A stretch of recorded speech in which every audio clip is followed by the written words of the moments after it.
ഒരു സ്ത്രീരത്നം വേറെയില്ല. ആ ടീച്ചർ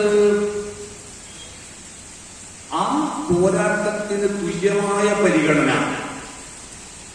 ടീച്ചർക്ക് ഇപ്പൊ കിട്ടുന്നുണ്ടോ എന്നുള്ളത് വളരെ ഗൗരവകരമായി പരിശോധിക്കണം. ആ പോരാട്ടങ്ങൾ എന്താണെന്ന് ഇപ്പൊ പുതിയ മഹിളാ സ്ത്രീകളൊക്കെ രാഷ്ട്രീയ രംഗത്തേക്ക് മെല്ലെ മെല്ലെ കടന്നു വരുന്ന ഒരു കാലഘട്ടമാണ്. ആ കാലഘട്ടത്തിൽ നമ്മുടെ പുതിയ കുടുംബശ്രീ പ്രവർത്തകരാവട്ടെ, മഹിളാ പ്രവർത്തകരാവട്ടെ, അവരെല്ലാം തന്നെ ഒരു പാഠപുസ്തകമാക്കി പഠിക്കേണ്ട ഒരു ജീവചരിത്രമാണ് യശോദ ടീച്ചർ. കേരള കമ്മ്യൂണിസ്റ്റ് പാർട്ടിയുടെ നേതാവെന്ന നിലയിൽ മാത്രമല്ല, മഹിളാ പ്രസ്ഥാനത്തിന്റെ നേതാവെന്ന് മാത്രമല്ല, അധ്യാപക പ്രസ്ഥാനത്തിന്റെ നേതാവെന്ന നിലയിൽ മാത്രമല്ല, ഒരു പത്രപ്രവർത്തക എന്ന നിലയിൽ മാത്രമല്ല, തന്റെ ബാല്യത്തിൽ മുഴുവൻ അനുഭവിച്ചിരിക്കുന്ന സകലമാന പ്രതിസന്ധികളെയും കുറിച്ചു കടന്ന കേരള ചരിത്രത്തിൽ ഒരുപാട് റിക്കാർഡുകൾക്ക് ഉടമയാണ്. എന്തൊക്കെയാണത്? ആദ്യമായിട്ട് മലബാറിൽ ഒരു സ്ത്രീ, താണജാതിയിൽപ്പെട്ട ഒരു സ്ത്രീ PSLC പാസ്സാവുന്നത് ടീച്ചറാണ്. താണജാതിയിൽപ്പെട്ടെന്ന് പറഞ്ഞാൽ അന്ന് മേൽജാതി എന്ന് പറഞ്ഞാല് നമ്പൂതിരി, നായരിന്റെ മേൽജാതിയുള്ളൂ, കഴിച്ച് ബാക്കിയെല്ലാം താണജാതിയാണ്. എന്ന് പറഞ്ഞാൽ നമ്മുടെ നാട്ടിലൊക്കെ ഉള്ളൊരു പ്രയോഗമുണ്ടല്ലോ, പണിക്കാരി പെണ്ണിന് പറയുന്ന ഒരു പേര് തീയത്തിപ്പെണ്ണു. പണിക്കാരി പെണ്ണിന് വിളിക്കുന്നത് തീയത്തിപ്പെണ്ണു. ആ തീയത്തിപ്പെണ്ണ് എന്ന് പറഞ്ഞാൽ ഇന്ന് അതങ്ങനെ ആരെങ്കിലും വിളിച്ചെങ്കിൽ കുഴപ്പം പറയാം. എന്നാൽ അന്ന് തീയത്തിപ്പെണ്ണെന്ന് പറഞ്ഞാല് വീട്ടില് അടുക്കളപ്പുറത്ത് മാത്രം വരാൻ അധികാരമുള്ളവരാണ്, മുന്നിലൂടെ കയറി വരാൻ അധികാരമില്ലാത്തവരാണ്. അവര് സവർണ സമുദായമല്ല, അവർണ സമുദായം എന്ന് പറഞ്ഞാൽ വർണ്ണാശ്രമ ധർമ്മങ്ങൾക്ക് പുറത്താണ് അവര്. ഏതാണ് ചാതുർവർണ്ണയമുണ്ടല്ലോ, ബ്രാഹ്മണനും ക്ഷത്രിയനും വൈശ്യനും ശൂദ്രനും, അതാണ് ചാതുർവർണ്ണയം. ഈ 4 വർണ്ണത്തിൽ പെട്ടവൻ മാത്രമേ ഹിന്ദു ആവുള്ളൂ.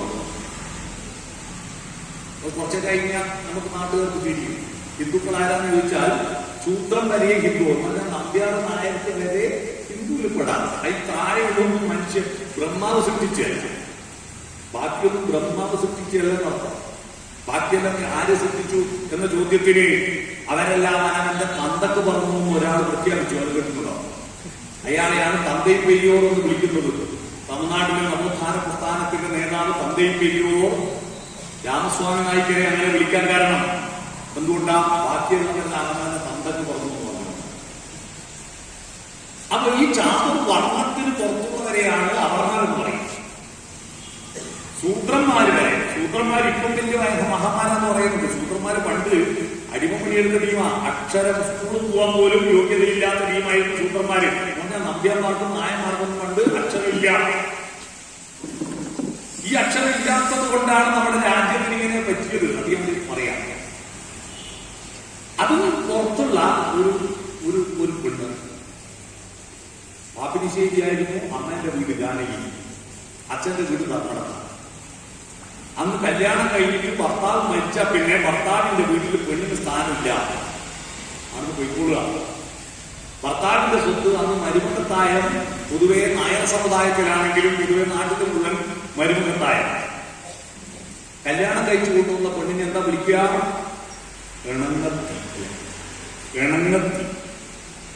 ഗണനത്തിക്ക് എപ്പോഴും സ്ഥാനം പുറത്താ. അയാൾ ഭർത്താവ് മരിക്കുന്നത് ജീവിച്ചിരിക്കുമ്പോൾ മാത്രമേ നടക്കുള്ളൂ, അല്ലാത്തത് പിന്നെ ഇല്ല. അതുകൊണ്ട് ഭർത്താവ് മരിച്ചാൽ പിന്നെ ഇതിൽ പുറത്താ. അങ്ങനെ ആ വീട്ടിൽ നിൽക്കാൻ പറ്റാതെ ധർമ്മടത്തുനിന്ന് തിരിച്ച് പാപ്പിനിശ്ശേരി കീച്ചേരിയിലേക്ക് വന്നു ഈ ടീച്ചർ. ഇവിടെ വന്നപ്പോ ടീച്ചറല്ല, ഇവിടെ വന്നപ്പോ ജീവിക്കാൻ വലിയ പ്രയാസമുണ്ടായിട്ടും നാട്ടുകാരുടെ അവഹേളനങ്ങൾ. വിധവയാണ് ജാനകി. ആ വിധവയായിരുന്നിട്ടും അവർ പൊരുതി മക്കളെ പഠിപ്പിച്ചു. ആ പഠിപ്പിച്ചവരുടെ 2ാമത്തെ മകളാണ് യശോദ. അവരെ പഠിപ്പിച്ചു സ്കൂളിൽ.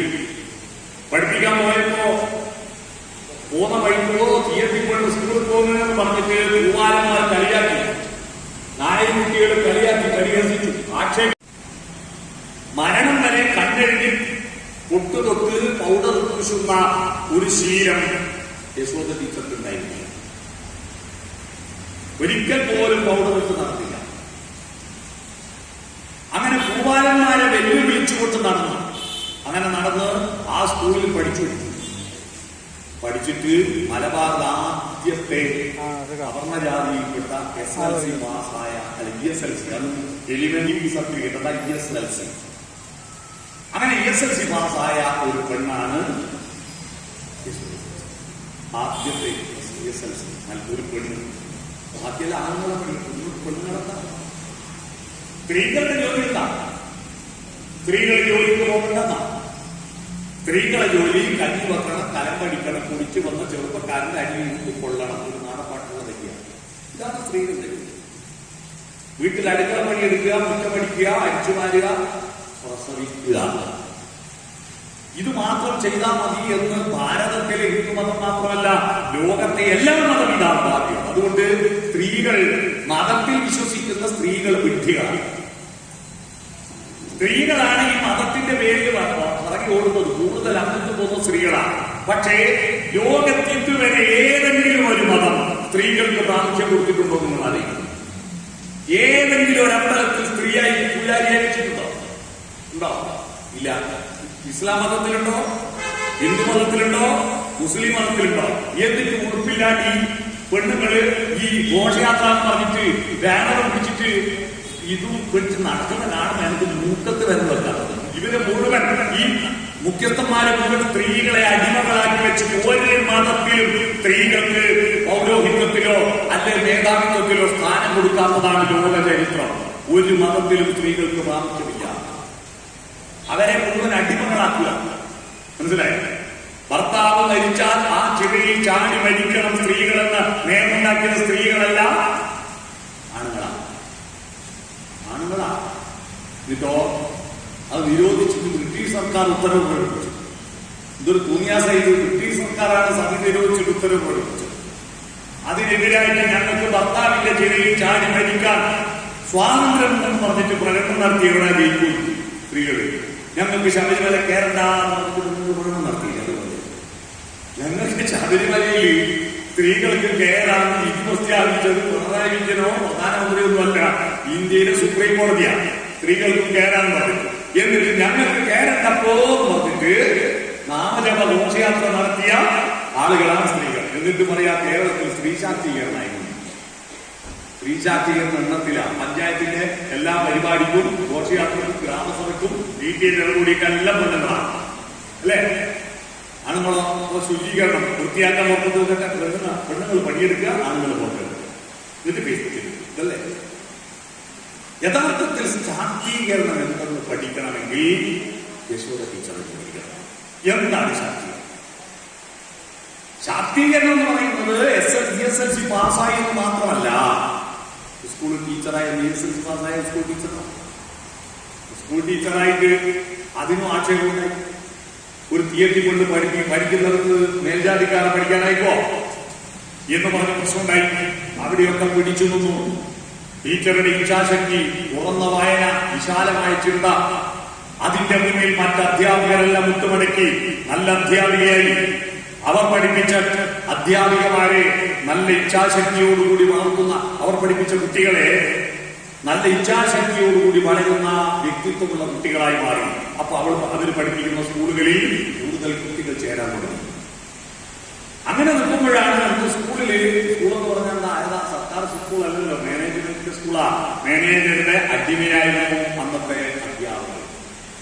അധ്യാപകവൃത്തി. അന്ന് ഒരു വലിയ വെല്ലുവിളിയാണ്.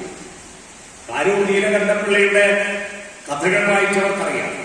അന്നത്തെ അധ്യാപകവൃത്തി പട്ടിണി കിടന്നിട്ട് സ്വന്തം ശിഷ്യന്റെ ചോറ്റുപാത്രം മോട്ടിച്ചു തിന്നുന്ന അധ്യാപകന്റെ ഗതികേടൊക്കെ അതിൽ കാണാൻ പറ്റും.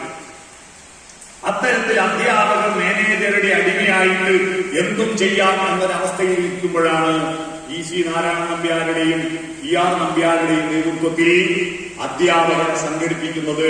അങ്ങനെ അധ്യാപകരെ സംഘടിപ്പിക്കുന്ന ആദ്യത്തെ മലബാറിലുള്ള താലൂക്ക് അധ്യാപക സംഘടനയുടെ ഭാരവാഹിയായിട്ട് ടീച്ചർ വരികയാണ്, കമ്മിറ്റിയിൽ വരികയാണ്. അധ്യാപകരെ സംഘടിപ്പിക്കുന്ന ഒരു ടീച്ചർ മുന്നിൽ നിന്നു. അതിനു മുമ്പ് കമ്മ്യൂണിസ്റ്റ് പാർട്ടി ഉണ്ടാക്കുന്നതിന് മുമ്പ്, കമ്മ്യൂണിസ്റ്റ് പാർട്ടിയിൽ അംഗമാകുന്നതിന് മുമ്പ് മഹിളാ സമാജം കോൺഗ്രസിന്റെ സംഘടനയാണ്. ആ മഹിളാ സമാജത്തിന്റെ മലബാറിലെ ആദ്യത്തെ മഹിളാ കമ്മിറ്റിയുടെ ഭാരവാഹിയായി ടീച്ചറുകൾ സ്ത്രീകൾ രാഷ്ട്രീയത്തിൽ ഇറങ്ങണമെന്ന ചിന്തയിലേക്ക് അവരെ കൊണ്ടുവന്നത്, ഇവിടുത്തെ ആളുകളെ കൊണ്ടുവന്നത് അവരാണ്. കോൺഗ്രസിന്റെ എത്രയെത്ര സമ്മേളനങ്ങളിലാണെന്നറിയുമോ ഈ മലബാറിന്റെ പ്രതിനിധിയായിട്ട് ടീച്ചർ പങ്കെടുത്തത്? അന്നൊരു സമ്മേളനത്തില് റാഞ്ചിയിൽ പോയിട്ടുണ്ട് ടീച്ചർ. റാഞ്ചി എന്ന് പറഞ്ഞാൽ ഇന്ന് പാകിസ്ഥാനാണ്, ഇന്ത്യയിലാണ്. നിങ്ങൾ ആലോചിച്ചോക്കട്ടെ, ഇവിടുന്ന് നമ്മൾ ഏതെങ്കിലും ഒരു സ്ത്രീയെ ഒരു പാർട്ടി മഹിളയുടെ സമ്മേളനത്തിൽ ഡൽഹിയിൽ പോകണം, ബീഹാറിൽ പോകണം, ആസാമിൽ പോകണം എന്ന് പറയുമ്പോ അതിന് ആരോടെല്ലാം ചോദിക്കണം? ഇപ്പൊ ഈ പുതിയ പുരോഗമനം നേടിയിരിക്കുന്ന കാലഘട്ടത്തിൽ ആരോടെല്ലാം ചോദിക്കണം? ഇന്ന് ആരുടെ കൂടെ ഉണ്ടാവുമെന്ന് അറിയണം, എത്രയാ പൈസ കൊടുക്കുന്നതായിരിക്കണം. ഇതൊന്നും ഇല്ലാത്ത കാലത്താണ് ടീച്ചർ അന്ന് റാഞ്ചിയിൽ പോകണമെങ്കിൽ എത്ര ദിവസം ട്രെയിനിൽ കയറിയിട്ട് എങ്ങനെയെല്ലാം പോകണം. റാഞ്ചിയിലെ സമ്മേളനത്തിൽ പങ്കെടുക്കുന്നത്, ബോംബെയിലെ സമ്മേളനത്തിൽ പങ്കെടുക്കുന്നത്, ഡൽഹിയിലെ സമ്മേളനത്തിൽ പങ്കെടുക്കുന്നത് സ്വാതന്ത്ര്യം കിട്ടുന്നതിന് മുമ്പാണ്. നോക്കണം, 1916 ടീച്ചർ ജനിച്ചു എന്ന് പറഞ്ഞാൽ ഇപ്പൊ ടീച്ചർ ജീവിച്ചിരിക്കുന്നുണ്ടെങ്കിൽ 108 വയസ്സുണ്ടാവും അർത്ഥം. മനസ്സിലായി? ആ കാലഘട്ടത്തിലാണ് സ്ത്രീകൾ എന്ന് പറയുന്നത് വെറും ഭാര്യയായിട്ടും അഥവാ ഭാര്യയായി തന്നെ 6 കാരണങ്ങൾ ഉണ്ടെങ്കിൽ ആ പെണ്ണിനെ ഉപേക്ഷിക്കാൻ ഭർത്താവിന് എന്ന് എഴുതി വെച്ച നാടായിരുന്നു. 6 കാരണത്തിലൊരു കാരണമുണ്ട്. എന്താ കാരണം?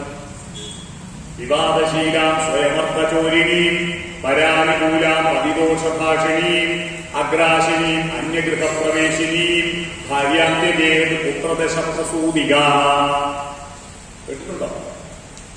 6 കാരണം. വിവാദശീലാം, ഭർത്താവിനോട് തർക്കിക്കാൻ പാടില്ല, ആരോടും തർക്കിക്കരുത്, എന്ത് പറഞ്ഞാലും കേൾക്കുന്നതാണ്. സ്വയമർത്ഥചോരിണീം, സ്വന്തം പണം മോഷ്ടിച്ചാണ്. സ്വന്തം പണം മോഷ്ടിക്കുന്നു. സ്വന്തം പണം ഭർത്താവിനോട് ചോദിക്കാതെ എടുത്താൽ അത് മോഷണമാണ്. അങ്ങനെ എടുത്തിട്ടുണ്ടെങ്കിൽ അവളെ ഉപേക്ഷിക്കണം. പരാനുകൂലം, അന്യനെ അനുകൂലിച്ച് പറയരുത്. എന്റെ ഭർത്താവാണ് ദൈവം, അതിലും വലിയ ലോകത്ത് ഒരാളില്ല, വേറൊരാളും നല്ല ആളല്ല, ഏറ്റവും സുന്ദരൻ ഭർത്താവുമാണ്. പരാനുകൂല. പതിദോഷഭാഷിണി, ഭർത്താവിന്റെ കുറ്റം ആരോടെങ്കിലും പറഞ്ഞിട്ടുണ്ടെങ്കിൽ ഉപേക്ഷിക്കണം. അഗ്രാശിനി, ഭർത്താവിനേക്കാൾ മുമ്പ് ഭക്ഷണം കഴിച്ചിട്ടുണ്ട്, ഭർത്താവിനേക്കാൾ മുമ്പ് ഭക്ഷണം കഴിച്ചിട്ടുണ്ട്, ഉപേക്ഷിക്കണം. മനസ്സിലായി?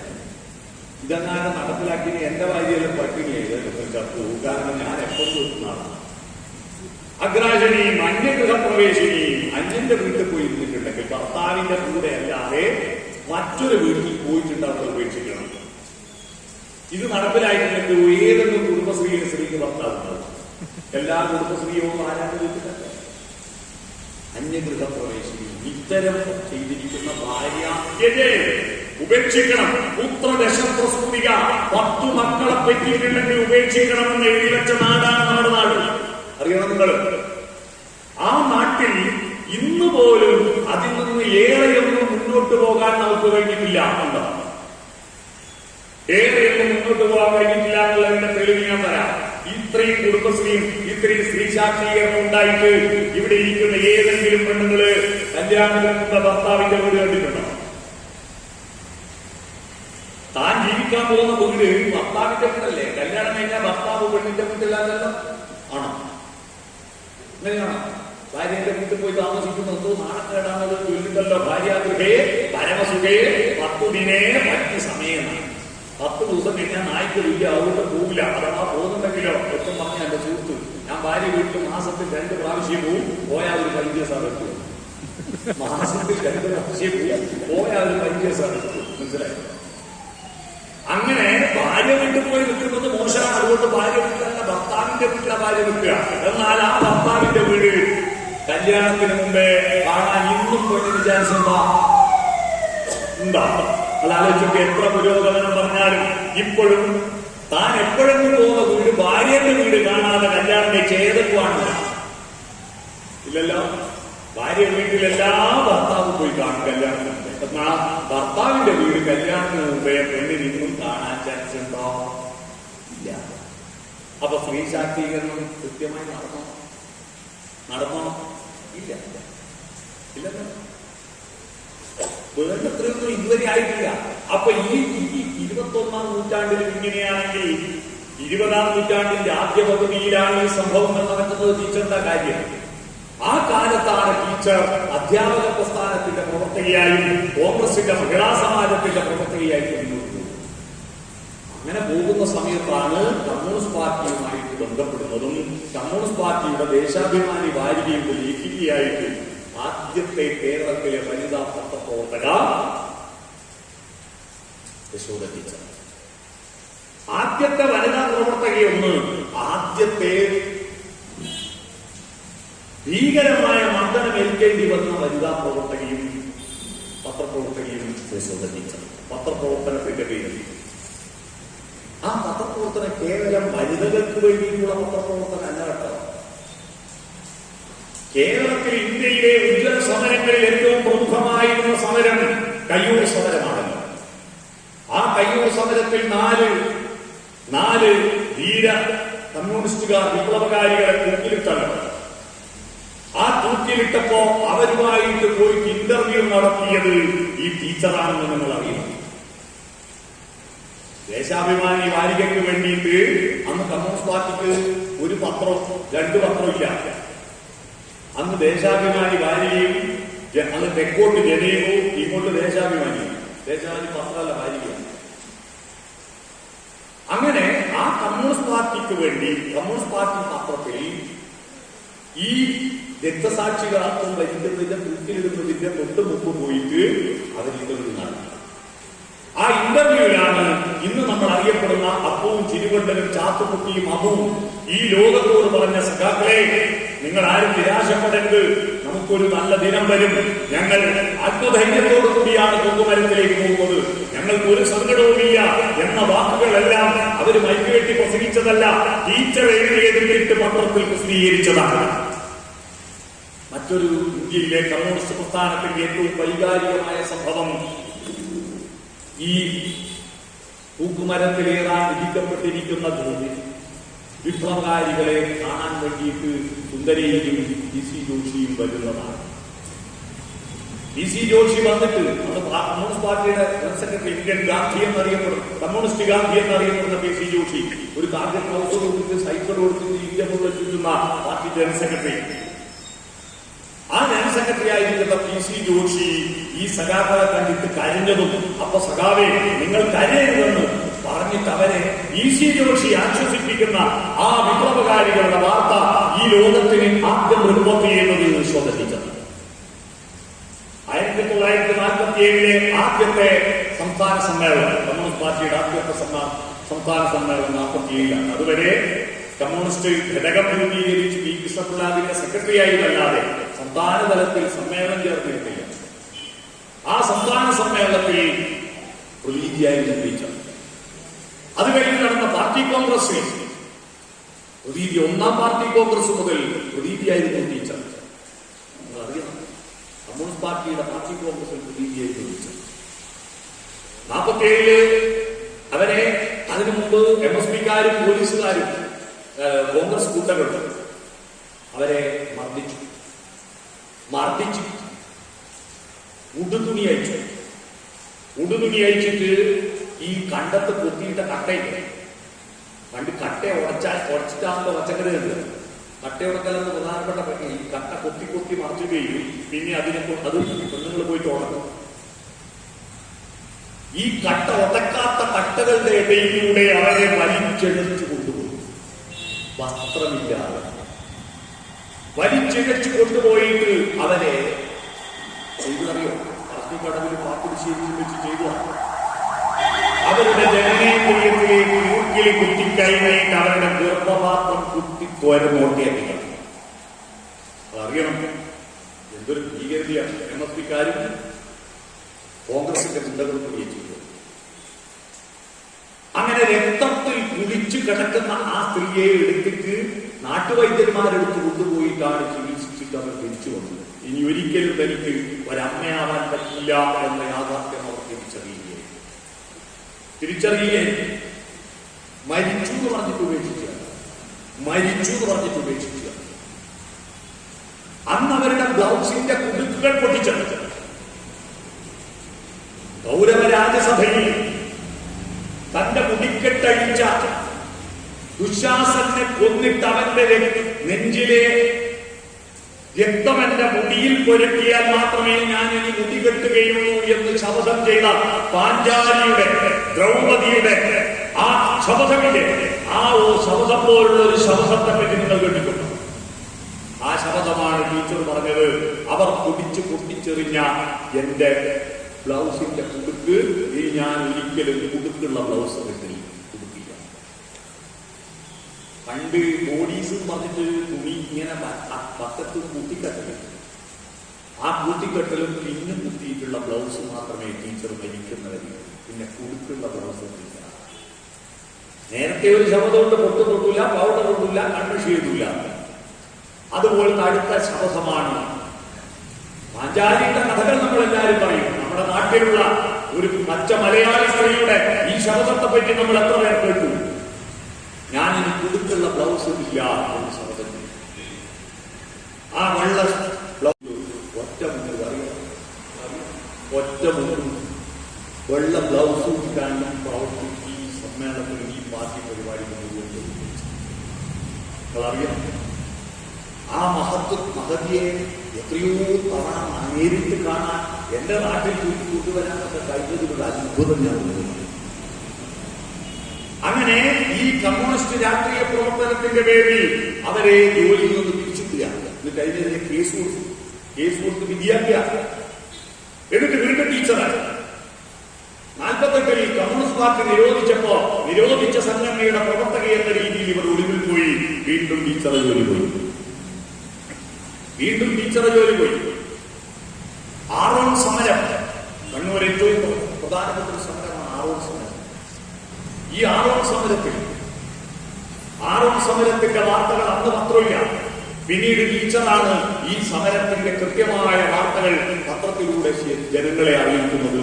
ഈ ടീച്ചറാണ്.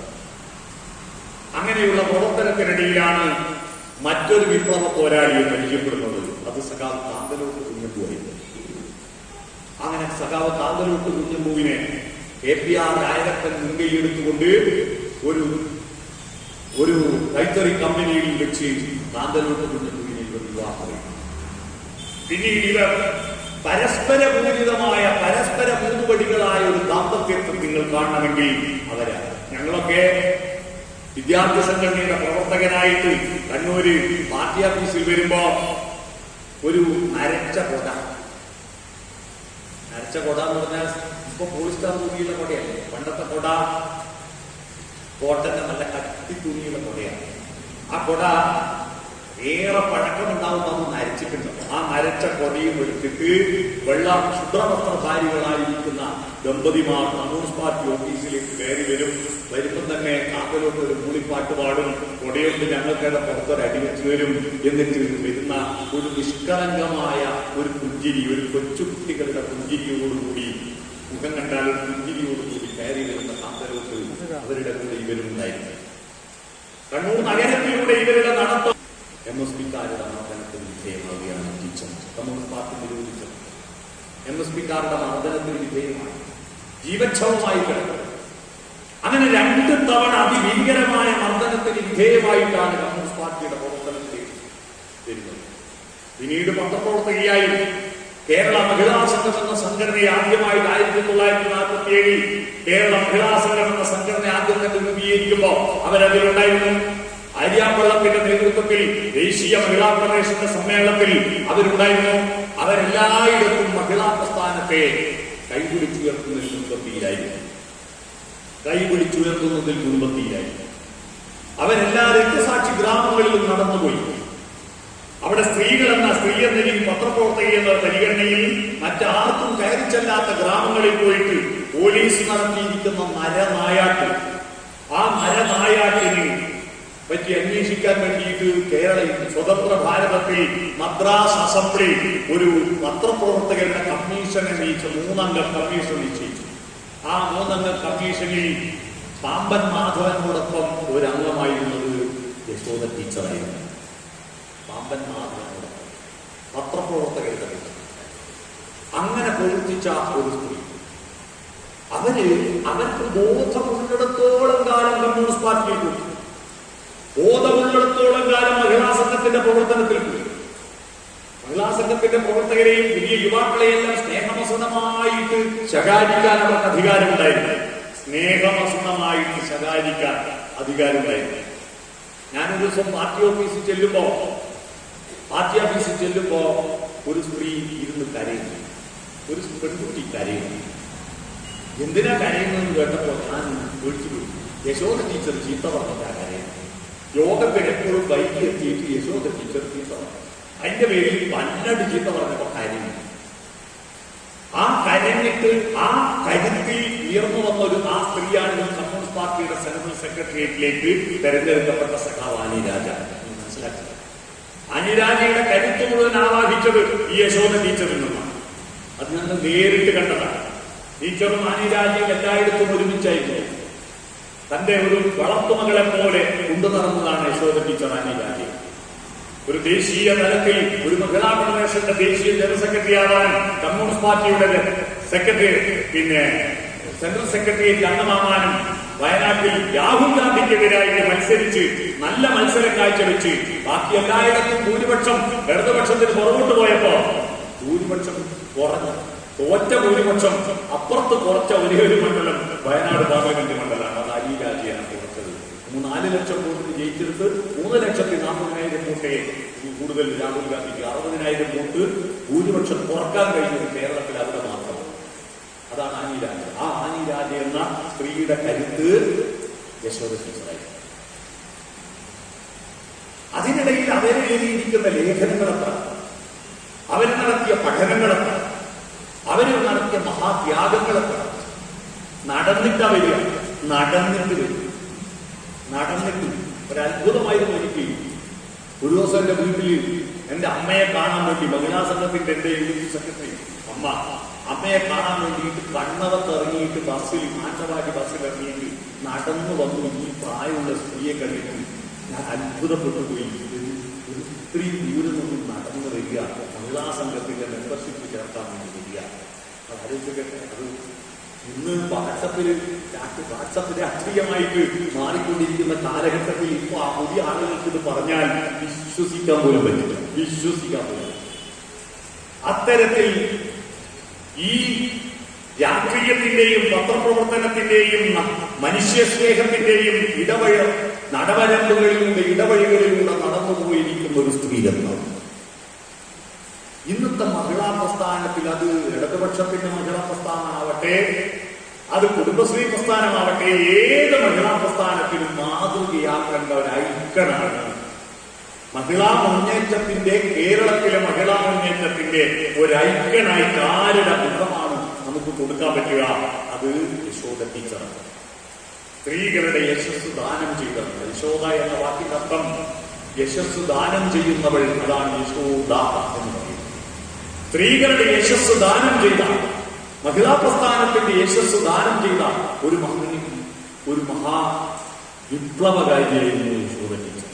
പിന്നീട് നടന്ന കമ്മ്യൂണിസ്റ്റ് പാർട്ടിയുടെ സമ്മേളനങ്ങളിൽ, യോഗങ്ങളിൽ, കൺവെൻഷനുകളിൽ, ജനകോടികളിലെല്ലാം തന്നെ കോഴി കൊത്തുപോലെ പണ്ടത്തെ അനുഭവങ്ങൾ വെച്ചിട്ട് ഇപ്പോൾ ഇങ്ങനെ അങ്ങനെ എന്ത് ചെയ്തു എങ്ങനെ ചെയ്തു എന്ന് എത്രയോ അദ്ദേഹം അവരുടെ പ്രസംഗങ്ങൾ കേൾക്കാൻ എനിക്ക് കഴിഞ്ഞു. അത്ഭുതപ്പെടുന്നു. ഇതൊക്കെ ചെയ്യപ്പെടുന്നു. ഇത്രയും വലിയ മഹത്വം ഞാൻ ചെയ്തതല്ലേ, എനിക്കതിനെ പറ്റി അംഗീകാരം ഈ പാർട്ടിയിൽ കിട്ടിയോ എന്ന് പറഞ്ഞിട്ട് വിലപേശാൻ ഒരിക്കൽ പോലും അവർ ശ്രമിച്ചില്ല. ലളിത ജീവിതം ജനിച്ചു സാധാരണ മനുഷ്യരാണ്.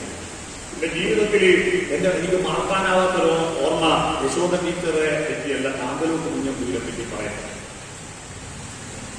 ആഴ്ചയിൽ മനോളി ഗോവിന്ദൻ രക്തസാക്ഷി ദിനാചരണ പരിപാടിയിൽ പ്രസംഗിക്കാൻ വേണ്ടിയിട്ട് കാന്തലൂർ കുഞ്ഞമ്പൂ ആണ് വരുന്നത്. കാന്തലൂർ കുഞ്ഞമ്പൂവിനെ കൂട്ടിയിട്ട് ആഴ്ചയിൽ കൊണ്ടുപോകാൻ വേണ്ടി പാർട്ടി കൂത്തുപറമ്പ് മണ്ഡലം കമ്മിറ്റി എന്നെ ചുമതലപ്പെടുന്നു. ആഴ്ചയിൽ ബസ് കാത്തു നിൽക്കുക. ആഴ്ചയിൽ ബസ് കാത്തു നിൽക്കുമ്പോൾ ബസ് വന്നു ഭയങ്കര ആളെത്തും.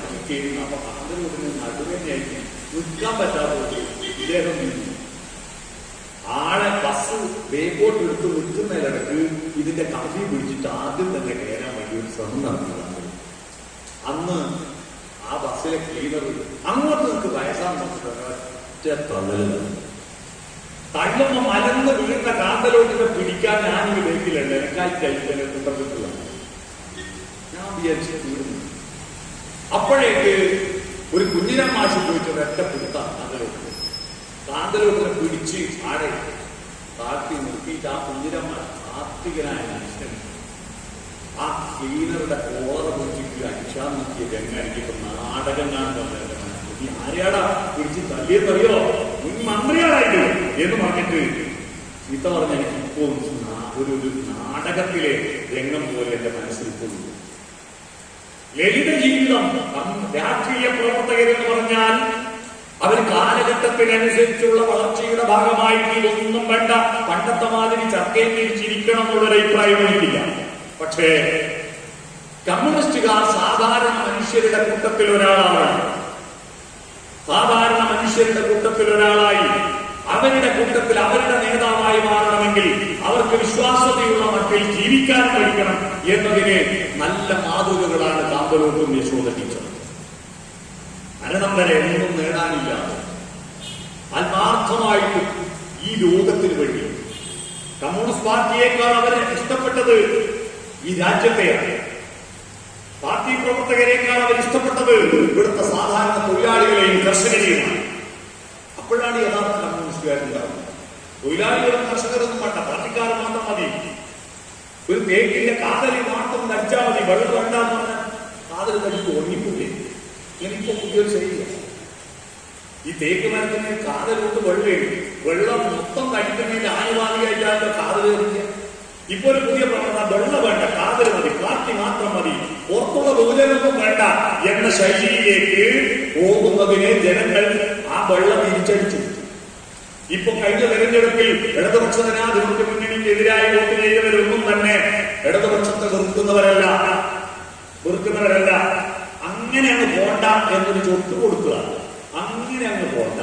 ഈ പ്രസ്ഥാനം ആണോ വ്യക്തിത്വമാണോ വലുത് എന്ന തെരഞ്ഞെടുപ്പ് ഇവിടെ UDF-നും BJP-ക്കും കിട്ടിയ വോട്ട് മുഴുവൻ അവർക്ക് അനുകൂലമായി, രാഷ്ട്രീയ അനുകൂലമായി കിട്ടിയ വോട്ടാണെന്ന് തെറ്റിദ്ധരിച്ചിട്ട് നമ്മുടെ ഇപ്പുറത്ത് വന്നിരിക്കുന്ന വ്യതിയാനങ്ങളെ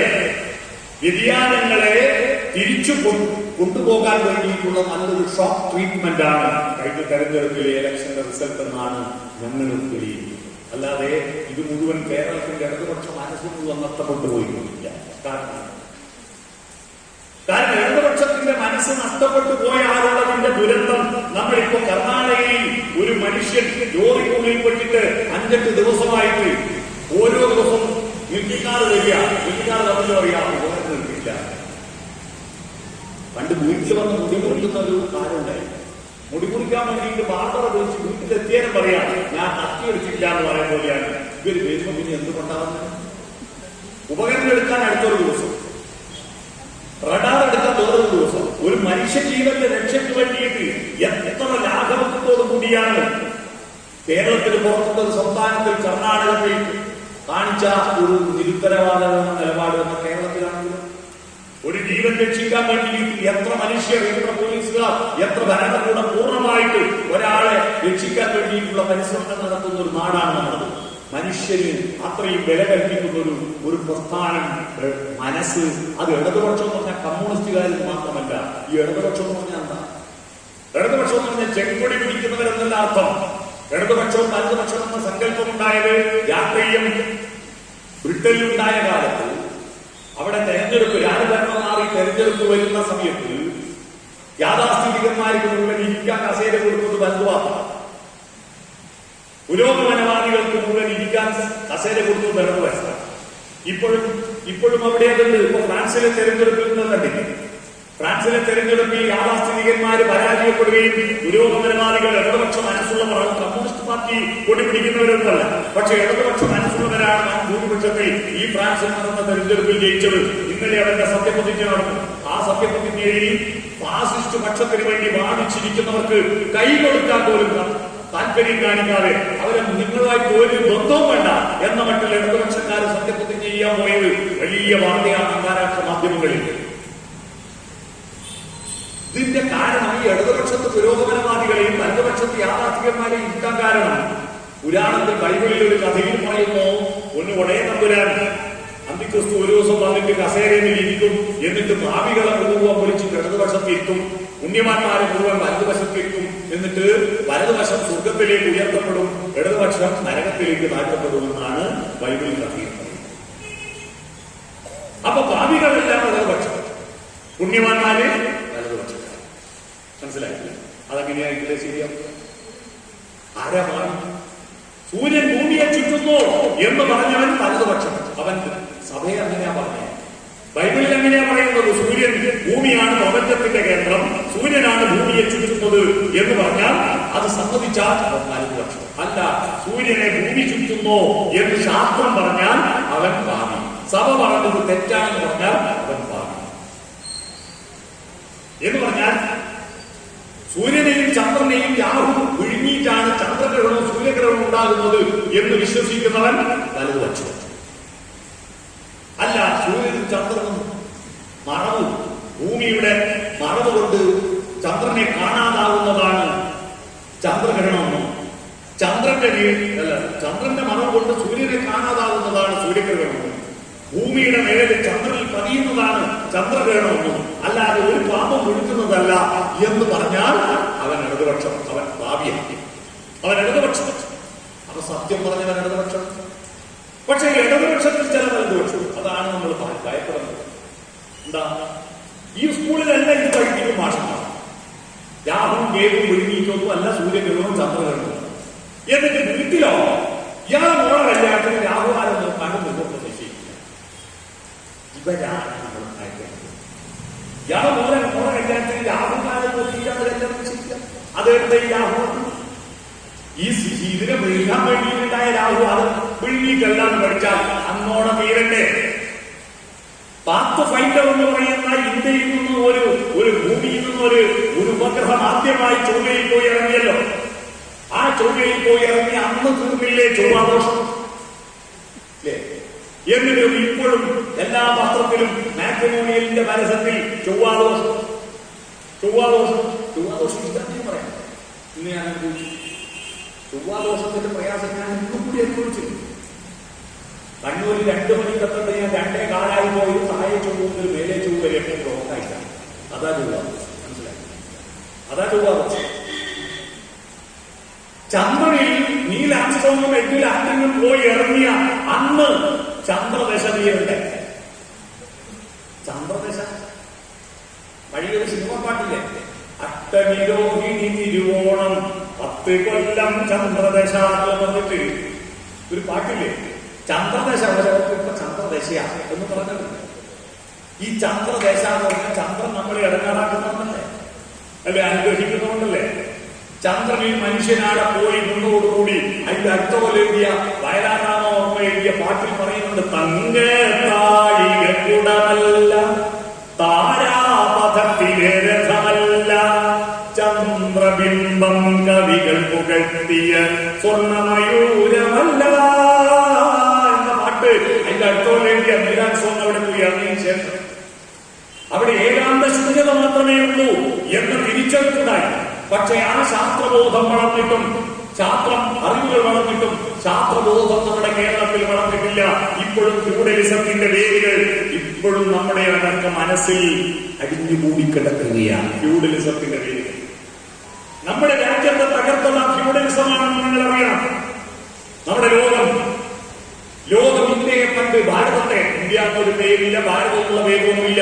അന്ന് കിഴക്കന്മാർ പൗരസ്ത്യന്മാരെന്ന് പറയുന്നത്. ഈ പൗരസ്ത്യത്തെ ദേശത്തെ എങ്ങനെയാ വിലയിരുത്തിയത്? ഇംഗ്ലീഷിൽ ഒരു ചൊല്ലുണ്ട്, വിസ്ഡം എറൈസ് ഫ്രം ഈസ്റ്റ്. വിവേകം കിഴക്കിൽ നിന്ന് ഉദിക്കുന്നു, വിവേകശാലികൾ കിഴക്കാണ് പറയാൻ കാരണം എന്താണെന്ന് 10-20,000 കഥാപാത്രങ്ങളുള്ള മഹാഭാരതം പോലുള്ള ബൃഹത്തായ ഒരു കാവ്യം എഴുതിയില്ല. 20,000 കഥാപാത്രത്തിന്റെ പേര് അങ്ങോട്ടും ഇങ്ങോട്ടും മാറിപ്പോവാതെ എഴുതണ്ടേ? നിങ്ങൾ ആലോചിക്കട്ടെ, ഒരു ക്ലാസ്സിലെ കുട്ടികളെ മുഴുവൻ അറിയുന്നത് ഏതോ ടീച്ചറുണ്ട്. ഒരു ക്ലാസ്സിലെ 50 കുട്ടികളുടെ പേര്, 30 കുട്ടികളുടെ പേരറിയുന്ന ടീച്ചർ അത്ര വളരെ അപൂർവമല്ലേ? അന്നേരം 20,000 കഥാപാത്രങ്ങൾ, 1,64,000 ശ്ലോകം, രാമായണം, ഉപനിഷത്തുകൾ, മഹാഭാരതം ഇതൊക്കെ എഴുതി വെച്ച നാടാണ് ഇന്ത്യ. ഭയങ്കര ബുദ്ധിയല്ലേ? അതെല്ലാം പോട്ടെ. കൊളംബസ് അമേരിക്ക കണ്ടുപിടിക്കുന്നതിന് 1000 കൊല്ലം മുമ്പ് ഇന്ത്യയിൽ യൂണിവേഴ്സിറ്റി കളമ്പയും തക്ഷശിലയും അറിയുമോ? നളന്തയും തക്ഷശിലയും. കഴിഞ്ഞ ദിവസം ഞാൻ ഇതിനെക്കുറിച്ച് പ്രസംഗിച്ചത് വേണ്ടിയിട്ട് നമ്മുടെ കൊച്ചത്ത് സാധാരണക്കാരൻ എന്നോട് ഒരു പുതിയ പുസ്തകത്തെ പറഞ്ഞു. കലഹനം എഴുതിയ ശാരദ എന്ന പുസ്തകം. ആ പുസ്തകം ജമ്മു കാശ്മീരിലെ ശാരദ എന്ന് പറയുന്ന സർവകലാശാലയെ കുറിച്ചാണ്. ആ ശാരദ എന്ന് പറയുന്ന സർവകലാശാലയിൽ പോയി പഠനം നടത്തിയിട്ട് അതേപോലെ ഒരു സർവകലാശാല കർണാടകത്തിൽ ഉണ്ടാക്കിയ ഒരു മനുഷ്യൻ, അവിടെ പഠനം നടത്തിയ മനുഷ്യനാണ് ജഗദ്ഗുരു ആദിശങ്കരൻ. അദ്ദേഹം ശാരദാപീഠം ഉണ്ടാക്കിയത് ആ ശാരദാ സർവകലാശാലയുടെ ഫ്രാഞ്ചൈസിയായിട്ടാണ്. മനസ്സിലായോ? അത്തരം സർവകലാശാലകൾ ഇന്ത്യയിലുണ്ടായിരുന്നു. നല്ല മണ്ണ്, നല്ല സസ്യങ്ങൾ, ഇതൊക്കെ പോട്ടെ. മെന്റലിയത്തിന്റെ പട്ടികയിൽ 104 മൂലകങ്ങളും ഹൈഡ്രജനും ഓക്സിജനും ഹൈഡ്രജനും എന്താണെന്നുള്ള അതിന്റെ രാസത്വരക ശക്തിയും ഏതാണ് ആൽക്കലി ഏതാണ് ആസിഡ് എന്നുള്ള കൃത്യമായ കണക്കും കിട്ടിയതിനു ശേഷമാണ് നമ്മുടെ നാട്ടിൽ ഈ രാസവസ്തുക്കളെ കൂട്ടിച്ചേർത്തുകൊണ്ട് പുതിയ മരുന്നുകൾ, ഇംഗ്ലീഷ് മരുന്ന് കണ്ടുപിടിച്ച് വെളുത്തേരികളിൽ പ്രയോഗിച്ചിട്ട് സൈഡ് എഫക്ട് നോക്കിയിട്ട് മനുഷ്യരിൽ പ്രയോഗിച്ച ക്യാപ്സ്യൂളുകളും ടാബ്ലറ്റുകളും കുപ്പിമരുന്നുകളും ഇഞ്ചക്ഷനും ഓയിന്റ്മെന്റും ഒക്കെ കണ്ടുപിടിച്ചത് ആധുനിക ശാസ്ത്രം വികസിച്ചതിന് ശേഷമാണ്.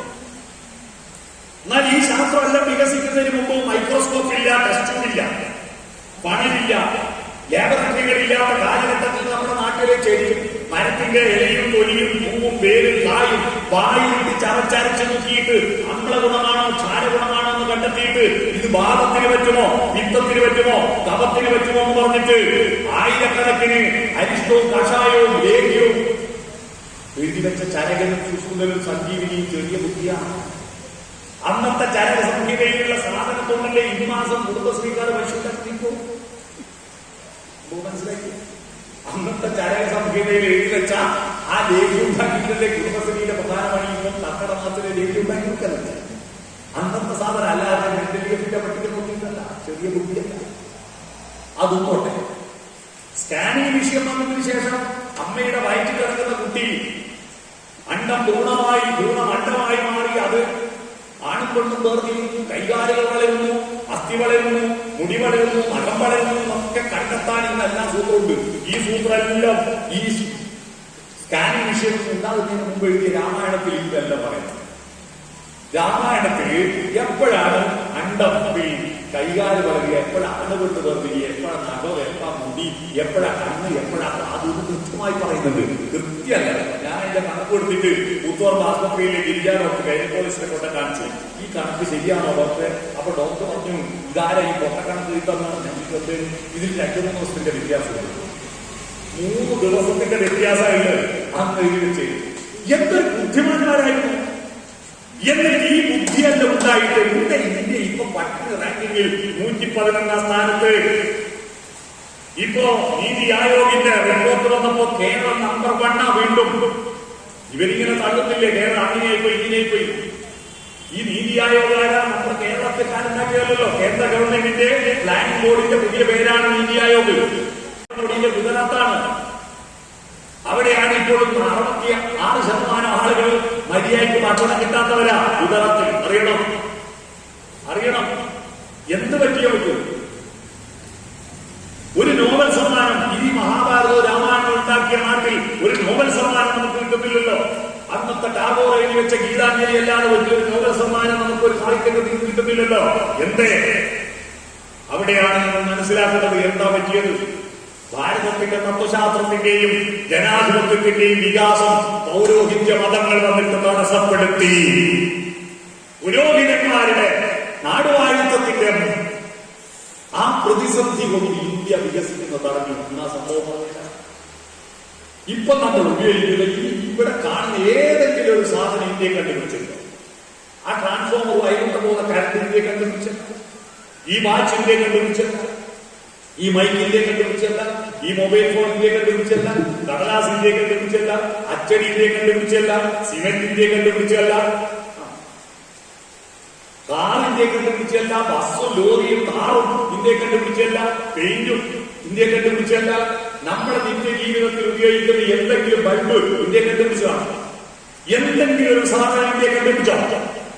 എന്ത് പറ്റി? ഇത്രയും ബുദ്ധിമാന്മാർ, ഇത്രയും ദൈവങ്ങളുള്ള, ഇത്രയും അമ്മലുള്ള നാടല്ല ഇന്ത്യ. എന്നിട്ട് എന്ത് പറ്റി? അമ്പലത്തിന്റെയും ദൈവങ്ങളുടെയും എണ്ണം കൂട്ടിയ നാട് മെച്ചപ്പെടുന്നു. നാട്ടുകാരോട് മുഴുവൻ പറഞ്ഞിട്ടല്ലേ നമ്മളെ വോട്ട് പിടിച്ച്. എന്നിട്ടോ ആ അമ്മ ഉണ്ടാക്കിയ അയോധ്യക്കാരി ഫൈസാബാദ് മണ്ഡലത്തിൽ ബിജെപിയെ തോപ്പിച്ചു. അതറിയണം. അന്നാട്ടുകാർക്ക് മനസ്സിലായി. അന്നാട്ടുകാർക്ക് മനസ്സിലായി നമ്മളെ പറ്റിക്കാൻ വേണ്ടി പുറപ്പെടാം. ഇന്ത്യക്ക് പറ്റിയത് ചിന്തിക്കുന്നവൻ, പുസ്തകം വായിച്ചവൻ, അറിവുള്ളവൻ ഒരു പണിയെടുക്കില്ല. എന്ന പണിയെടുക്കുന്നവനെ ഒരറിവും കൊടുക്കില്ല. അവന് മനുഷ്യനായ പരിഗണന കൊടുക്കില്ല. അവന് കൂടി ഇന്നതാണ് ഈ രാജ്യമെന്നും ഈ ഭൂമിയെന്നും അവനെ ബോധ്യപ്പെടുന്നതിന് പകരം അവനെ അടിമയാക്കി അവന്റെ തലയിലെടുത്താണ് പണിയെടുക്കുന്നതെന്ന് വിചാരിച്ച് അവൻ മൃഗത്തെ പോലെ, മുഖം വെച്ച കാളയെ പോലെ അധ്വാനിച്ചു. അവൻ നമ്മളിപ്പോ പണിയെടുക്കുന്നതിന് വേണ്ടിയാണ്, നമുക്ക് വേണ്ടിയല്ല, കൊലയ്ക്ക് വേണ്ടിയല്ലോ. എന്നാൽ ഇന്ത്യയിൽ നൂറ്റാണ്ടുകളോളം ഇവിടുത്തെ ശൂദ്രന്മാരും അതിന് താഴെയുള്ള അവർണന്മാരും പണിയെടുക്കുന്ന മുഴുവൻ അവന് വേണ്ടിയായിരുന്നില്ല, ഉന്നതമ്പുരാന് വേണ്ടിയായിരുന്നു. അറിവുള്ളവൻ പണിയെടുക്കില്ല, പണിയെടുക്കുന്നവന് ശൂദ്രൻ പോലും, നാമ്പ്യാർക്ക് പോലും സ്കൂൾ പഠിക്കാൻ അധികാരമില്ല. ശൂദ്രൻ അക്ഷര സംയുക്ത ദൂരത പരിവർത്തിയേ. അക്ഷരം നിരക്ക ശൂദ്രനെ ദൂരെ ഒഴിവായിക്കൊള്ളാം എന്ന് ചോദ്യം ചെയ്യും. അത്തരത്തിൽ അധ്വാനിക്കുന്ന മനുഷ്യർക്ക് മാനുഷികമായ പരിഗണനയോ അറിവോ സോഫ്റ്റ്വെയർ ഡെവലപ്മെന്റ് അല്ല, ഹാർഡ്വെയർ ഡെവലപ്മെന്റ് മാത്രം. അവൻ പണിയെടുക്കുക. എന്നിട്ടോ അവന് ചിന്തിക്കേണ്ട, അവന് അക്ഷരം വേണ്ട, അവന് ചോദ്യങ്ങൾ വേണ്ട, ഉത്തരം മാത്രം പഠിക്കണം. ഗുരുകുല സമ്പ്രദായം പുതിയ ബുദ്ധിയെ വളർത്തുന്നതിൽ ഇന്ത്യ രാജ്യത്തെ തകർത്തു. ഇപ്പൊ കുറെ ആമന്മാര് ഇവിടെ സ്കൂളിനെ പറ്റി മോശമായിട്ട് പറയാം. ഇത് പറയാം ഗുരുകുല സമ്പ്രദായം നല്ലത്. ഗുരുകുല സമ്പ്രദായം കൊണ്ടാ തകർന്നത്. ദക്ഷിണാമൂർത്തി സ്തവത്തിൽ പറയുന്നു, ശിഷ്യം വൃക്ഷം പടതരൂലേ ഗുരു യുവ ശിഷ്യ വൃദ്ധാച്ച ഗുരോസ്തു മൗനം വ്യാഖ്യാനം ശിഷ്യാത്മ ഛിന്ന സംശയ. പടവൃക്ഷത്തിന്റെ ചുവട്ടിൽ ഗുരുവായിരിക്കുന്ന ശിഷ്യൻ, യുവാവായിരിക്കുന്ന ഗുരു, യുവാവായിരിക്കുന്ന ഗുരു, ശിഷ്യന്മാരെല്ലാം വൃദ്ധന്മാര്, സ്വാമിമാർ. യുവാവായ ഗുരുവായ ദക്ഷിണാമൂർത്തി ശിവൻ, അദ്ദേഹം യുവാവാകാനെന്ന അല്ല കീഴ്ചന്മാർ നരച്ചിട്ടില്ല. ഒരിക്കലും വയസ്സാവില്ല ശിവൻ.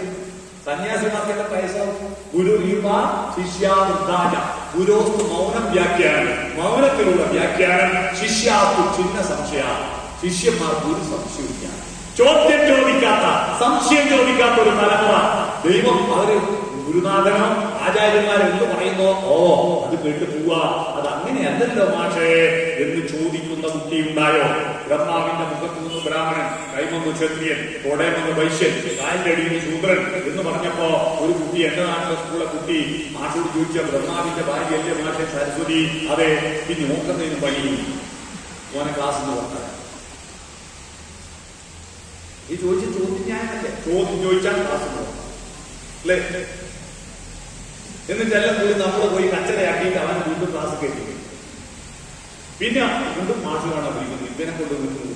എന്താ നരകത്തെ പോകും പോലും പാപം ചെയ്താലെന്ന് മനസ്സ് പറഞ്ഞു. നരകത്തിനെന്താ എണ്ണയിലിട്ട് പൊരിക്കും പറഞ്ഞു. ഈ സംസ്കൃത മാഷാണ്. എണ്ണയിലിട്ട് പൊരിക്കും പറഞ്ഞപ്പോ ഇവൻ ചോദിച്ചു, പാമമില്ലോ വെളിച്ചെണ്ണയിലോ പൊരിക്കുമോ? അപ്പൊ മാഷ് പറഞ്ഞു, പാമയിലൊന്നില്ല, വെളിച്ചെണ്ണയിലായി. അപ്പൊ ഇത്രയും ആൾക്ക് ആളെ പൊരിക്കണമെങ്കിൽ കൊപ്പരമില്ലാവില്ലേ മാഷ്? എത്ര വെളിച്ചെണ്ണ വരണം? ഈ ചോദ്യങ്ങൾ ഉന്നയിച്ചാൽ അവന്റെ നാവർക്കും. ഗുരുവിന് ദക്ഷിണ കൊടുക്കാതെ പഠിച്ചാൽ എല്ലാവർക്കും അല്ലെ? ദക്ഷിണ കൊടുക്കാതെ ഏതെങ്കിലും ഒരു കുട്ടി പഠിച്ചാൽ ഇപ്പോ 3 കൊല്ലത്തെ ഡിഗ്രി കോഴ്സ് 4 കൊല്ലത്തെയാക്കി മാറ്റിയില്ലേ?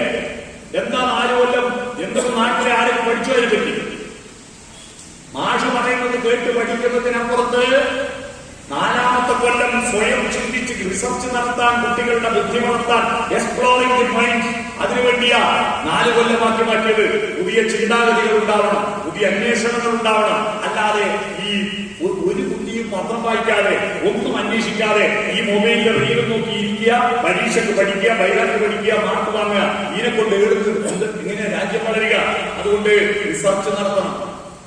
LED ബൾബ് 160 രൂപയുടെ ബൾബ് വാങ്ങുമ്പോ ആ 160 രൂപയുടെ ബൾബിന് നമ്മൾക്ക് ആ കമ്പനിക്കും ആകെ ചെലവാകുന്നത് 37 രൂപ 50 പൈസയാണ്. 37 രൂപ 50 പൈസയുടെ ബൾബിനാണ് നമുക്ക് 160 രൂപ വിൽക്കുന്നത്. ബാക്കി പൈസ എന്താ? ബാക്കി പൈസ ആ കമ്പനിയുടെ ലാഭം.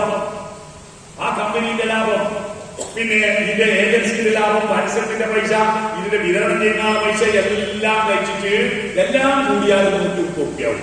ബാക്കി 30 റുപ്യ ഈ LED ബൾബ് കണ്ടുപിടിച്ച പാറ്റന്റിന്റെ കമ്പനിക്കാണ്.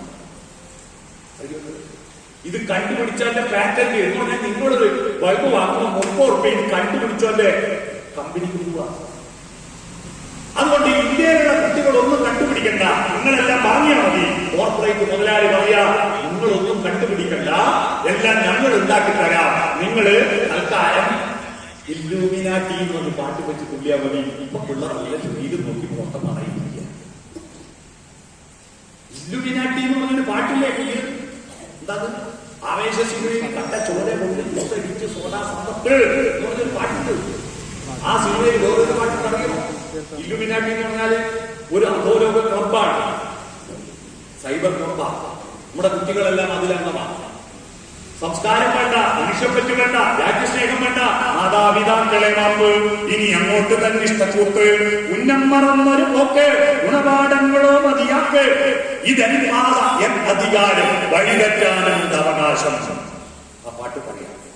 വൈക്കം സത്യാഗ്രഹത്തിൽ വഴി നടക്കാനുള്ള സ്വാതന്ത്ര്യത്തിന് വേണ്ടി സമരം ചെയ്ത നാടാണ്. ആ നാട്ടിലെ പുതിയ ന്യൂ ജനറേഷൻ ഈ മുതലാളിത്ത സംസ്കാരവും ഒരു ഭാഗത്ത് വർഗീയതയും മത വഴി തെറ്റാനുമുണ്ട് അവകാശമെന്ന, വഴി നടക്കാൻ അവകാശമില്ല. തനി നിറമെടുത്തണിയണമെന്റെ കാട്ടുഭൂന്യാസം, കാട്ടുഭൂന്യാസം രാമക്ഷേത്രം ഉണ്ടായിട്ട് നമ്മുടെ നാട്ടിലെ കുട്ടികൾക്ക് നന്മ വളർന്നോ? ദൈവം എന്ന് പറഞ്ഞാൽ സമാധാനത്തിന്റെ ആളാണ് നമ്മൾ പഠിച്ചത്. പക്ഷെ ഇപ്പോ രാമന്റെ വിഗ്രഹങ്ങളും രാമന്റെ ചിത്രങ്ങളെല്ലാം നിങ്ങൾ ശ്രദ്ധിച്ചോ? കലിപ്പൻ രാമനാണ്.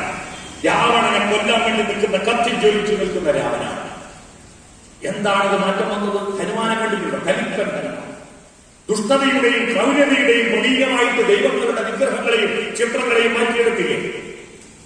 എന്താണ് നമ്മുടെ രാജ്യത്തിന്റെ ചരിത്രം എന്ന് കൃത്യമായിട്ട് അതിൽ നിന്ന് പാഠം ഉൾക്കൊള്ളാൻ ഇന്ത്യൻ പ്രധാനമന്ത്രി പോലും തയ്യാറല്ലോ. അതുകൊണ്ടാണല്ലോ അശോക സ്തംഭത്തിന്റെ അർത്ഥം ഒരു ഹിസ്റ്ററി ഭാഷ നമ്മൾ സ്കൂളിൽ പഠിപ്പിച്ചില്ല. പ്രധാനമന്ത്രിക്കും അറിയില്ല അശോക സ്തംഭം ഭാരതത്തിന്റെ ദേശീയ ചിഹ്നമാണ് അശോക സ്തംഭം. എന്താണ് അശോക സ്തംഭം പറയുന്നത്? കലിംഗ യുദ്ധം കണ്ട് മനം മടുത്തിട്ട് മനുഷ്യന്റെ ഉള്ളിലുള്ള അക്രമവാസനയെ കൊല്ലാനുള്ള ഇൻസ്റ്റിങ്ക്റ്റിനെ, പരസ്പരം കീഴടക്കാനുള്ള വാസനയെ കണ്ട് മനം മടുത്തിട്ടാണ് അശോകൻ ബുദ്ധമതത്തിൽ ചേർന്നത്. എന്നിട്ട് മനുഷ്യരോട് പറയാ, നിന്റെ ഉള്ളിൽ ഈ മൃഗീയ പ്രഭാവമുണ്ട്, ലോകം കീഴടക്കുന്ന സിംഹപ്രഭാവവും. രണ്ട് പ്രഭാവം കൂടി. സിംഹത്തെ നമ്മൾ കാട്ടിലെ രാജാവാണ്. ഒരു സിംഹം വിവരറിയില്ല, കാട്ടിലെ രാജാവാണ്. അറിയോ? അറിഞ്ഞു പിറ്റേന്ന് കൊണ്ടായിരുന്നു പറയും. അത് നിലത്ത് കിടക്കുന്നു. സിംഹത്തെ രാജാവാക്കിയതാണ് നമ്മളാ. എന്തുകൊണ്ടാ സിംഹത്തെ രാജാവാക്കിയത്? സിംഹത്തിന് ഒരു പ്രഭാവമാണ്. ആ പ്രഭാവം നമ്മുടെ ഉള്ളിലുണ്ട്. ദിക്കുകൾ കീഴടക്കാൻ തെറിച്ചവികളിൽ ഇങ്ങനെ പോയി കഴിഞ്ഞ ശബ്ദം. പേഴ്സണാലിറ്റിയുടെ ഏറ്റവും ഉത്തമ മാതൃകയായിട്ടാണ് നമ്മൾ സിംഹത്തെ കാണുന്നത്. എന്നാൽ ആ സിംഹത്തിന്റെ ഉള്ളിൽ കടിച്ചു കീറുന്ന ക്രൗര്യഭാവമുണ്ട്. ഈ നെഗറ്റീവ് പോസിറ്റീവ് മനുഷ്യൻ എപ്പോഴും ഉപയോഗിക്കുന്നത് ഈ ക്രൗര്യഭാവമാണ്. അടിക്കണം, കൊല്ലണം, എന്റെ പാർട്ടി മാത്രം ശരി, എന്റെ മതം മാത്രം ശരി, എന്റെ ദൈവം മാത്രം ശരി എന്ന് പറഞ്ഞിട്ട് കടിച്ചു കൊല്ലുന്ന സ്വഭാവമില്ലേ? ആ സ്വഭാവം നമ്മുടെ നെഗറ്റീവ് സിംഹപ്രഭാവമാണ്. അതാണ് യുദ്ധത്തിലേക്ക് നയിക്കുന്നത്. ലോകത്തിന്റെ എല്ലാ യുദ്ധങ്ങളും, ഇന്ന് നടക്കുന്ന യുദ്ധങ്ങളെല്ലാം ദൈവത്തിന്റെ പേരിലും രാജ്യത്തിന്റെ പേരിലും മതത്തിന്റെ പേരിലുള്ള യുദ്ധമാണ്. എന്താണ് ഇവിടെ നടക്കുന്നത്? ഇവിടെ ഇസ്രായേലിൽ നടക്കുന്നത്. ഇസ്രായേലികൾ യഹോവയുടെ മക്കളാണ്, മറ്റത് അള്ളാഹുവിന്റെ മക്കളാണ്. അള്ളാഹുവാണോ യഹോവയാണോ? എന്താണ് മണിപ്പൂർ നടക്കുന്നത്? മെയ്തികളും മൂക്കികളും എന്ന് പറഞ്ഞ വംശീയ കലാപമാണ്. അതിന് ഒരു വംശം കൂടുതൽ ക്രിസ്ത്യാനികളാണ്, മറ്റൊരു വംശം ഹിന്ദുക്കളാണ്. അത് പിന്നെ മതപരമായ കലാപമാണ്. വംശത്തിന്റെ പേരിൽ, മതത്തിന്റെ പേരിൽ, ദൈവത്തിന്റെ പേരിലാണ് കലാപങ്ങൾ കൂടുതൽ നടക്കുന്നത്. അങ്ങനെ പരസ്പരം വെറുക്കാനല്ല മനുഷ്യന് അറിവ് തന്നത്, സംസ്കാരം തന്നത്. മനുഷ്യനെ സ്നേഹിക്കാനാണ്. അതുകൊണ്ട് ഹേ സിംഹങ്ങളെ, നിങ്ങൾ പരസ്പര അഭിമുഖമായി പോരടിക്കുന്നതിന് പകരം പരാമുഖമായിട്ട് 4 ദിക്കിലേക്ക് പോകും. നോർത്തിലേക്ക് പോകും, ഈസ്റ്റിലേക്ക് പോകും, വെസ്റ്റിലേക്ക് പോകും, സൗത്തിലേക്ക് പോകും. അതാണല്ലോ ന്യൂസ്. യശോദ ടീച്ചർ പത്രപ്രവർത്തകയായിട്ടുള്ള ന്യൂസ് NEWSന്റെ എക്സ്പാൻഷൻ അതാണ്. നോർത്ത് ഈസ്റ്റ് വെസ്റ്റ് സൗത്ത് അതാണ്. സിംഹങ്ങൾ 4 ദിക്കിലേക്ക്, ടെറിറ്ററികൾ, അറിവിന്റെ ലോകം കീഴടക്കുന്ന വയനാടിന്റെ ഭാഷയിൽ കുതിരയാണ്. ആരൊരാളെ കുതിരയെ കെട്ടുവാൻ, ആരൊരാളെ പിന്മാർഗം മുടക്കുവാൻ എന്ന മട്ടിൽ കുതിച്ചു വായുന്ന കുതിരയെ പോലെ നമ്മൾ 4 ദിക്കിലേക്ക് പോകൂ. അതാണ് അശോകസ്തംഭം രാജ്യത്താകമാനം ഉണ്ടാക്കിയത്. ആ സിംഹങ്ങൾ കടിച്ചു കീറുന്ന ക്രൗര്യതയുള്ള സിംഹമല്ല, ശമഭാവത്തിൽ ശാന്തഭാവത്തിലുള്ള സിംഹമാണ്. എന്നാൽ ഇപ്പൊ പാർലമെന്റിന്റെ പുതിയ മന്ദിരത്തിന്റെ മേലെ ബുദ്ധമതത്തിന്റെ ഭാഗമായി ഉണ്ടാക്കിയ അശോകസ്തംഭം ഹൈന്ദവ മൂല്യപ്രകാരം പ്രതിഷ്ഠിച്ചല്ലോ. ഹൈന്ദവ മൂല്യപ്രകാരം പ്രതിഷ്ഠിച്ചില്ലേ? ബുദ്ധന്മാർക്ക് ഇവിടെ ചോദിക്കാനും പറയാനും ആളില്ലാത്തതുകൊണ്ടല്ലേ? ഇല്ലെങ്കിൽ അന്നവർ കച്ചറയാക്കണ്ടേ എന്ന് പറഞ്ഞാൽ ഒരു അമ്പലത്തിലെ പ്രതിഷ്ഠാകർമ്മം നടത്തുമ്പോ ആ പ്രതിഷ്ഠയിൽ മന്ത്രം ജീവായ ജീവ പ്രതിഷ്ഠായ സ്വാഹ, ബ്രഹ്മായ ബ്രഹ്മ പ്രതിഷ്ഠായ സ്വാഹ എന്ന് പറഞ്ഞിട്ട് തുളസിയും പൂവും അല്ല ഇങ്ങനെ ഇടുന്നതിന് പകരം ഒരു പ്രതിഷ്ഠ നടത്തുമ്പോ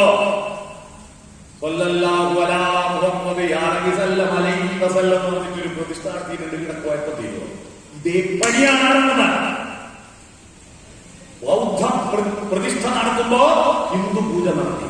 എന്നിട്ട് ആ പ്രതിഷ്ഠ നടത്തിയോ ശാന്തഭാവത്തിലുള്ള സിംഹത്തിന് പകരം സ്ഥാപിച്ചത് ക്രൗര്യഭാവത്തിലുള്ള ദംഷ്ടകൾ പുറത്തു കാണുന്ന കടിച്ചു കീറാൻ ഒരുങ്ങുന്ന സിംഹത്തെയാണ് പാർലമെന്റിന്റെ മേലെ പ്രതിഷ്ഠിച്ചത്. അറിയണമെന്നത് നിങ്ങൾ ആ ചിത്രം എടുത്തു നോക്കൂ. നെഗറ്റീവാണ്. പ്രതിമകളിൽ വിളയുന്ന വിദ്വേഷ രാഷ്ട്രീയം എന്ന് പറഞ്ഞിട്ട് ഞാൻ ആ പ്രതിഷ്ഠ നടന്നതിന്റെ പിറ്റേ ദിവസം ജനകീയ പത്രത്തിൽ ലേഖനം എഴുതി. പ്രതിമകളിൽ വിളയുന്ന വിദ്വേഷ രാഷ്ട്രീയം എന്നതിന്റെ പറ്റി അതറിയണം. രാജ്യത്തിന്റെ പുരോഗതിയെ തടസ്സപ്പെടുത്തി നൂറ്റാണ്ടുകളായിട്ട് ഈ രാജ്യത്തെ അവികസിത രാജ്യമാക്കി വെച്ചിരിക്കുന്ന ഫ്യൂഡലിസ്റ്റ് ശക്തികളില്ല. സ്വാതന്ത്ര്യ സമരത്തിൽ ഒരു പങ്കും വഹിക്കാതെ ഒളിച്ച് ആമയെ പോലെ തലയിൽ ഒളിച്ചിട്ട് നടന്ന ശക്തികളില്ല. ഇപ്പോ മുയൽ ഉറങ്ങിയപ്പോ ആമ മുന്നോട്ട് പോയി. ആരാ മുയല്? ഇന്ത്യയുടെ ജനാധിപത്യത്തിന്റെ ശക്തിയാണ് മുയൽ. ആമയെ മുയലും പന്തയം വെച്ചിട്ട് മുയൽ കുറേ അങ്ങെത്തി. കോൺഗ്രസും ജനാധിപത്യ ബോധവും കുറേ എത്തി. അപ്പൊ ആമ 2 സീറ്റുകളുള്ള BJPക്ക് നമുക്ക് ഇഷ്ടംപോലെ പൈസ ഉണ്ടാക്കുക, നമുക്ക് ഇഷ്ടംപോലെ അധികാരം ഉപയോഗിക്കാൻ വിചാരിച്ചിട്ട് മുയൽ അങ്ങ് കിടന്നുറങ്ങി. ആമ മെല്ലെ പുറത്തേക്ക് പോയിട്ട് ട്രോഫി വാങ്ങിയില്ലേ? ഇന്ത്യ രാജ്യത്തിന്റെ വേഗതയെ തകർത്ത് കളഞ്ഞ ആമയാണ് ഇന്ത്യയുടെ ഫ്യൂഡലിസം, നാടുവാഴിത്വം, പൗരോഹിത്യ മതമേധാവിത്വം. ആ ആമയ്ക്ക് വളരെ പറയിലാണ് ഒരിക്കലും ജയിക്കാൻ പോകില്ല എന്ന് പറഞ്ഞിട്ട് ജനാധിപത്യ ബോധവും ഇടതുപക്ഷ മനസ്സും പുരോഗമന പ്രസ്ഥാനങ്ങളും എല്ലാം കുതിച്ചുവാനും. പക്ഷെ കുറെ അപ്പുറത്തെത്തിയപ്പോ മുയൽ കിടന്നുറങ്ങി, ആമ പോയിട്ട് ട്രോഫി വാങ്ങി. അതാണ് ഇപ്പൊ ഈ തെരഞ്ഞെടുപ്പിൽ നമ്മൾ കണ്ടത്. മനസ്സിലായി? ആമ ട്രോഫി വാങ്ങി. ഇനിയിപ്പോ ആമേനെ നമുക്ക് തടയാൻ പറ്റില്ല. എന്താ ചെയ്യേണ്ടത്? മുയലിനെ ഉറങ്ങാൻ അനുവദിക്കുക. പുരോഗമന ആശയങ്ങളുടെ ഇച്ഛാശക്തിയുടെ മുയൽ കുതിച്ചുപായണം. ആ കുതിച്ചുപാനി മുന്നോട്ട് പോകണം മുയൽ.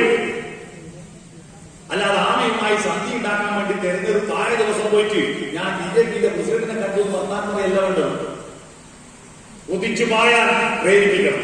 ആ പ്രേരണയ്ക്ക് മുയൽ ഉറങ്ങാതെ മുന്നോട്ട് പോകണമെങ്കിൽ എന്ത് വേണം? മുന്നോട്ട് പോകണം എന്ത് വേണം?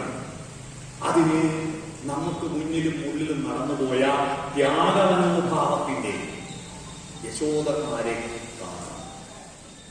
ഭോഗലാലസതയിൽ മുങ്ങിപ്പോകുന്ന ഈ ലോകത്തിനോട്, ലോകത്തിന്റെ തെറ്റായ വഴിയെ കാട്ടുതോന്നിയാസം എന്ന് പറഞ്ഞ് തുള്ളുന്ന കുട്ടികളെ നേരിടാൻ, ഭോഗലാലസതയെ നേരിടാൻ ത്യാഗകഥകളാണ് വേണ്ടത്. അതിന് യശോദക്കിച്ചറിയവിടോ വന്നു ഞാൻ എന്ന് നമുക്ക് അറിയണം. നമ്മൾ കടന്നു വന്ന വഴികൾ ആരൊക്കെ എവിടെയൊക്കെ എത്രയൊക്കെ അടികൊണ്ടിട്ടും ഇടികൊണ്ടിട്ടും വെടികൊണ്ടിട്ടുമാണ് ഇവിടെ എത്തിയതെന്ന് പുതിയ തലമുറയെ പറഞ്ഞു ബോധ്യപ്പെടുത്തണം. എന്നാലേ അവർക്ക് എവിടേക്കോ ഞാൻ എന്ന തിരിച്ചറിവുണ്ടാവും. ആ തിരിച്ചറിവുണ്ടാവണമെങ്കിൽ യശോദ ടീച്ചറെ പോലെ, കാന്തലൂരിനെ പോലെ, മലയാളി കിട്ടേണ്ടനെ പോലെ, NE ബാലറാമനെ പോലെ, DKVയെ പോലെ, അച്യുതമേനോനെ പോലെ, TC നാരായണ നമ്പ്യാരെ പോലെ വിളക്കുമരമേ വെളിച്ചമുണ്ടോ ചോദിക്കും. അവരുടെ ജീവിത കഥകൾ, അവരുടെ ത്യാഗകഥകൾ, അവരുടെ വാക്കുകൾ, അവരുടെ എഴുത്തുകൾ, അതിൽ നിന്ന് വെളിച്ചം ശേഖരിച്ച് മുന്നോട്ട് പോകണം. അതുകൊണ്ട് ഇത്തരത്തിൽ മുന്നിലും ഉള്ളിലും നടന്ന നേതാക്കളെ അനുസ്മരിക്കുന്നത് തന്നെ ഒരു വിപ്ലവ പ്രവർത്തനം. എല്ലാം നടന്നേക്കും, വെടിവെച്ച് സോപ്പതേക്കും പറഞ്ഞൊരു മുദ്രാവാക്യം ഉണ്ടായിരുന്നു. എന്റെ ഹിന്ദുസ്ഥാൻ ഇവരുടെ ആഗോളവൽക്കരണം തുടങ്ങുന്ന കാലത്ത് ഒന്നും ഓർക്കേണ്ടതില്ല. നീ പഴയതൊന്നും ഓർക്കേണ്ടതില്ല, നീ ഇപ്പോ അതാണ്, എല്ലാം മാറുക എന്ന് പറഞ്ഞിട്ട് മുന്നോട്ട് കുതിക്കുന്ന മനുഷ്യർ, ആ മനുഷ്യരുടെ മുന്നിൽ കടന്നുപോയ വഴികളിൽ, കനൽ വിരിച്ച വഴികൾ ആരൊക്കെയാണ്, എന്തൊക്കെയാണ് ത്യാഗങ്ങൾ അനുഭവിച്ചതെന്ന അറിവുകൾ പുതിയ തലമുറയെ പഠിപ്പിക്കാൻ, യശോദ ടീച്ചറുടെ കഥകൾ പുതിയ തലമുറയെ ബോധ്യപ്പെടുത്താനാണ് ഇത്തരത്തിൽ ഇവിടെ ഇങ്ങനെ കമ്മ്യൂണിസ്റ്റ് പാർട്ടി യശോദ ടീച്ചർ പഠന സ്കൂള് ഇവിടെ തുടങ്ങിയത്. ആ സ്കൂളിന്റെ നേതൃത്വത്തിലാണ് ഇന്നിങ്ങനെ ടീച്ചറെ അനുസ്മരിക്കാൻ പരിപാടി വെച്ചത്. ഈ പഠനം തുടർന്ന് പോകണം. പഠനം എന്ന് പറയുന്നത് ഉത്തരങ്ങൾ പഠിക്കലല്ല, ചോദ്യങ്ങൾ പഠിക്കലാണ്. ചോദ്യങ്ങൾ ചോദിക്കാൻ ആളില്ലാഞ്ഞിട്ടാണ് ഇവിടെ തകർന്നുപോയത്. ഉത്തരം മാത്രം കേട്ട് പഠിച്ചു. ചോദ്യങ്ങൾ ഉന്നയിക്കണം.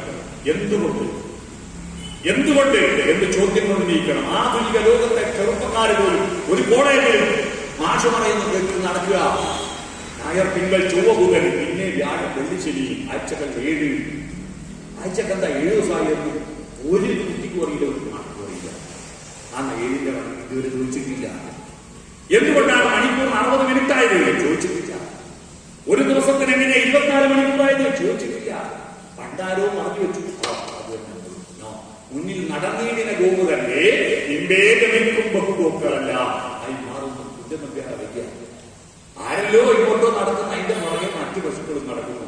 അത്തരത്തിൽ വിദ്യാവിഹീന പശു ആയി മാറുന്നു. വിദ്യാവിഹീന പശു ആവാതെ ഈ ലോകത്തെ പുതുക്കിക്കൊണ്ടിരിക്കാൻ, ആ പുതുക്കലിൽ ഞാനും ഇടപെടണമെന്ന ബോധ്യത്തോടെ, സാമൂഹ്യ ബോധത്തോടെ, ജനാധിപത്യ ബോധത്തോടെ ഈ കാലത്ത് ഈ സമൂഹത്തെ മാറ്റിമറിക്കലല്ലാതെ തനിയെ ഇത് പഴുത്തുകൂടില്ല. ഇതിനെ മാറ്റിമറിക്കലല്ലാതെ ഈ ലോകം രക്ഷപ്പെടാൻ പോകില്ല എന്ന കമ്മ്യൂണിസ്റ്റ് ബോധ്യത്തോടുകൂടി മുന്നോട്ട് പോകാൻ, പുതിയ പുതിയ അധ്യായങ്ങളും ചോദ്യങ്ങളും ഉന്നയിക്കാൻ യശോദ ടീച്ചറുടെ പേരിലുള്ള ഈ പഠന സ്കൂൾ കഴിയട്ടെ എന്ന് ആശംസിച്ചുകൊണ്ട്, അത്തരത്തിലുള്ള പഠന സ്കൂളിന് നേതൃത്വം കൊടുത്ത ഈ പ്രദേശത്തെ കമ്മ്യൂണിസ്റ്റ് പാർട്ടിയുടെയും ബഹുജന സംഘടനകളുടെയും നേതാക്കളെയും പ്രവർത്തകരെയും ഊഷ്മളമായി അഭിവാദ്യം ചെയ്തുകൊണ്ട് യശോദ ടീച്ചറെ ആ ജ്വലിക്കുന്ന ഓർമ്മയിൽ തലകുനിച്ച് ഒരു പിടി രക്തപുഷ്പങ്ങൾ അർപ്പിച്ചുകൊണ്ട് ഞാൻ എന്റെ വാക്കുകൾ നിർത്തുന്നു.